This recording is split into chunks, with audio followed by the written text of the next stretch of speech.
Men Guli Ochilovman, yoshim 40 da. Buxoro shahri Rometan tumanida tug'ilganman. Biz oilada 3 farzandmiz. Men o'rtachasi. Meni opam, men va ukam. Bolalikda men juda ham sho'x qiz bo'lganman. Bolalikdagi qiziqishim bu chiroyli ko'ylaklar tikish edi. 14 yoshimda men o'sha tikuvchilik sohasida shogirdlikka borganman. Kunduzi maktabga o'qirdim, kechasi esa tikish tikib o'sha sohani men tanlaganman.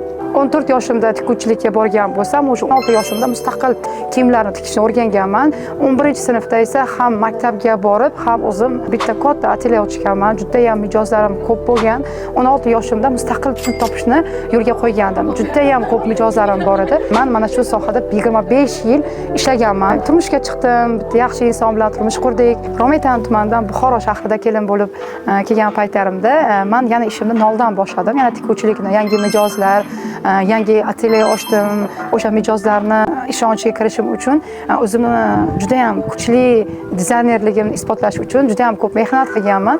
Alhamdulillah, ikkinchi atelye ochganimda mana shu sohada juda ham ko'p mijozlar bilan ishlab, yangi kiyimlarni, yangi dizaynerlarni yaratib, juda ham chiroyli ko'ylaklar, liboslarni tikib, juda ham ko'p mijozlarim bor edi. Turmushga chiqqanimdan keyin, ikkita farzandning onasi bo'lganimdan keyin kesir va yo'li bilan ikkita farzandimni dunyoga keltirganman. Semirishni boshladim.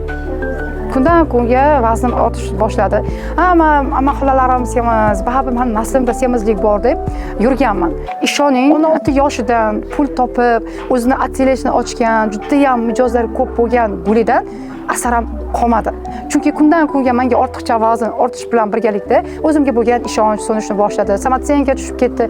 Muntazam stress bilan yurishni boshladi. Tana bu semizlikni qabul qilmadi. Baribir amma xolalarim semizda, men ham semiz bo'laman endi.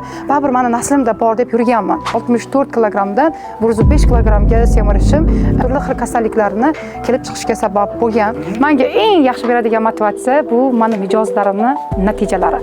Real juda ham zo'r motivatsiya beradi. Yillar davomida homilador bo'lmagan ayollar, Guli opa, men homilador bo'ldim, 6 yil mana shu homiladorlikni kutgandim yoki kimdir 5 yillik homiladorlikni kutgandim degan bu xabarlar menga juda ham kuchli motivatsiya beradi.